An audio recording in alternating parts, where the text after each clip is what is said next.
What? Yes!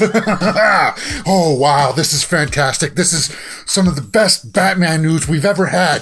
I mean, oh, wow. Okay, so it was just announced that Ben Affleck is returning as Batman, and so is Michael Keaton. What fantastic news! Could it get any better? And then they just released some imagery from the Batman with that Robert Pattinson guy. I want to know, which one is better for you guys? Which one works better for you guys? Let me know in the comments below. Okay, let's talk about it.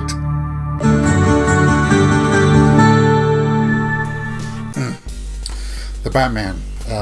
You gotta have it on Blu-ray. This is, I mean, come on. Michael Keaton, Jack Nicholson is the Joker. This movie was part of my childhood. This was just something that I praise so highly. I love the fact that Michael Keaton's coming back as Batman. I mean, come on.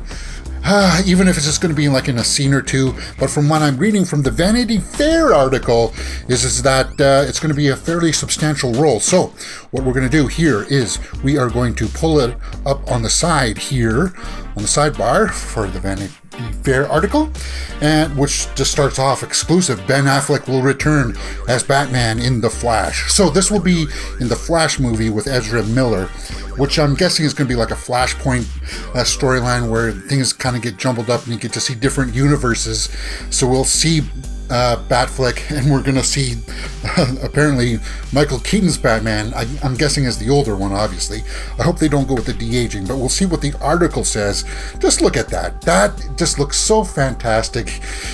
Say what you will about Justice League, I'm still kind of excited about the Snyder cut, because I hear that things are going to be a little bit different, and I like Ben Affleck as Batman. I thought he was a really good Batman. I really wanted him to have his chance to, show us what he could do with his solo film, but we never got that. It all fell apart, which is a real bummer because he's a talented dude. He could have directed a really good Batman movie. We're not getting it. We're getting the Robert Pattinson one in a moment, in which there's the logo for the Pattinson one. We'll talk about that afterwards, because I really want to know from you guys, which news is better for you? I mean, it's all Batman related, and it's just like, oh yeah, that feels good, man. Tell me some more news. Scrolling down here, we're just going to talk about some of the stuff that it is confirmed that Affleck will be returning as Bruce Wayne. Okay, as Bruce Wayne, so he won't be Batman, is that from what I understand? Portrayals of Batman always ignite. Yeah, we know that people are just kind of like, well, I like this Batman, and I like that Batman. But you know what? The thing is that the only real kind of bad Batman was the Clooney one, right? I mean, that was probably the worst one.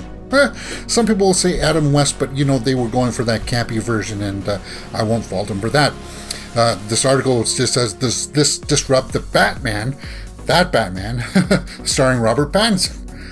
I gotta tell you, I've been looking forward to the Robert Pattinson version, the Matt Reeves Batman, the Batman, because of the bad guys that they had cast. That Colin Farrell is the Penguin, and Paul Dano is going to be the Riddler. That's what I'm more excited about.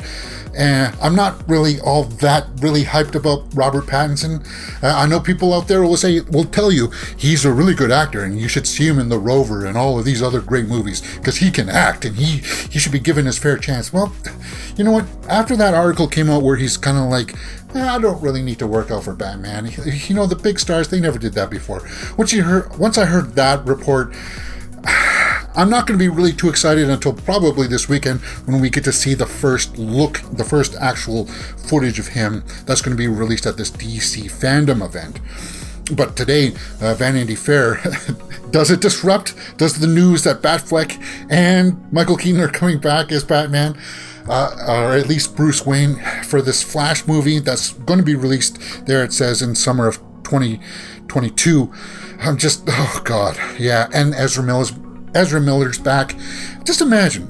All right, okay. They're going to make Aquaman 2, so Aquaman's going to be the same. Obviously, depending on how good, it doesn't even matter how good the film is. We still want Gal Gadot as Wonder Woman. So there's two people that are still in the Justice League, and obviously now they're still going to do the Flash movie with Ezra Miller. So there's still three people there, and I have no problem with Cyborg.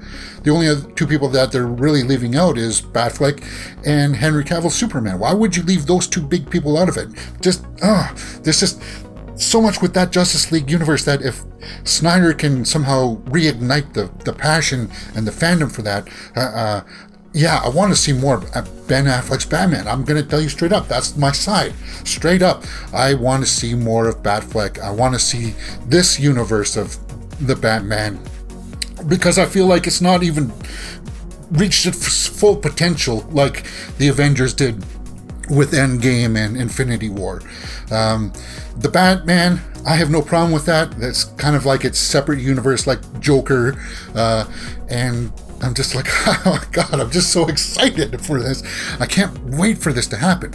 Let's continue on. Okay, The Flash is being directed by Andy Muschietti there, that he directed the It movies. And he can direct. He's got some skills. That's a good pairing. I like that. His quote here says, his Batman has, okay, hold on. Let's just, okay, he's talking about Ben Affleck's Batman. His Batman has a dichotomy that is very strong, which is his masculinity, because of the way he looks and the imposing figure that he has and his jawline, but he's also very vulnerable. He knows how to deliver from the inside out that vulnerability. He just needs a story that allows him to bring that contrast, that balance.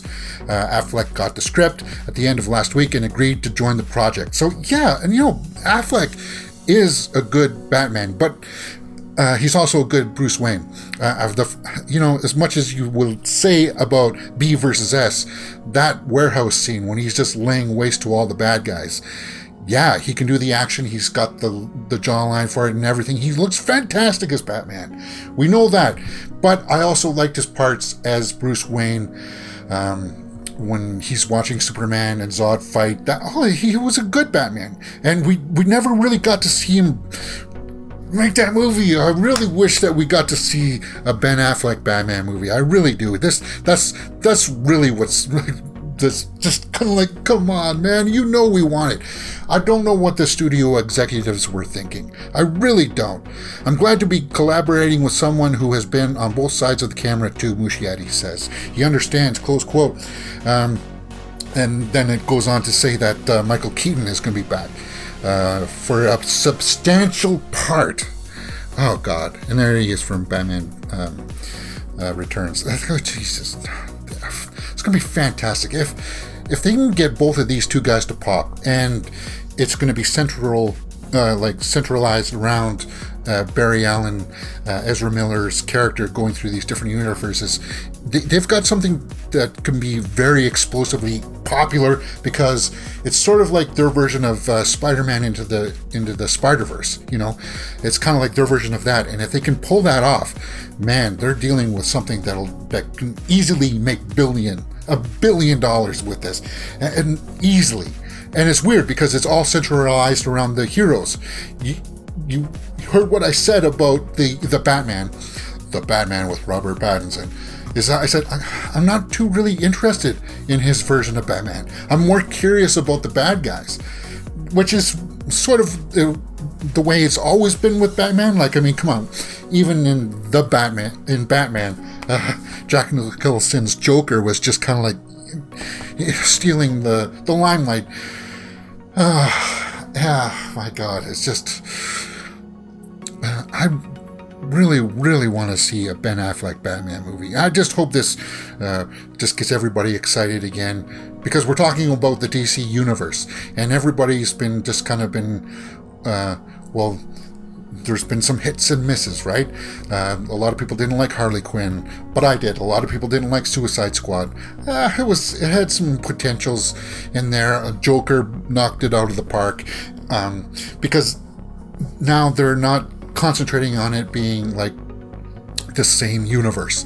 And that's fantastic. That's great. And you know what? I do have the highest hopes for the Batman with Robert Pattinson. If they can do that well, and they can, execute that, I'm still going to be happy to watch that. I'm just not as excited for it as I am with Batfleck, with Batfleck and Michael Keaton's Batman. Let me know what you guys thought about this in the comments below. What got you more excited? Wait for the weekend, because when they show the tease of the upcoming The Batman, I hope to have the same kind of feelings, that same kind of hype. I hope it translates that, they're finally grabbing on and doing things right. They're giving the fans what they want, what we want. And that's how it should be. You know what? All those arguments out there that say that, the artists should just make the film that they want, they shouldn't listen to the fans at all. No. You don't go to a steakhouse and then say, well, I want my medium rare. But then the chef says, no, you're going to have the steak to what I'm going to cook it. No, that's not what happens. I'm going to go see a Batman movie. Why would you not listen to me when I say I want to see more Batfleck? Why would you say, nah, we're going to just scrap all of that? Why would you ever do that? That's free money. Just take my money right now for Batfleck. All right, I'm rambling, so I'm going to end it right there. Oh, that's my cue to exit. YouTube is recommending a video for you to watch right there, and you can see my latest one just right here. My name is James, and you're watching Mirror Domains. If you've liked what you've seen, please hit that thumbs up button and subscribe right there.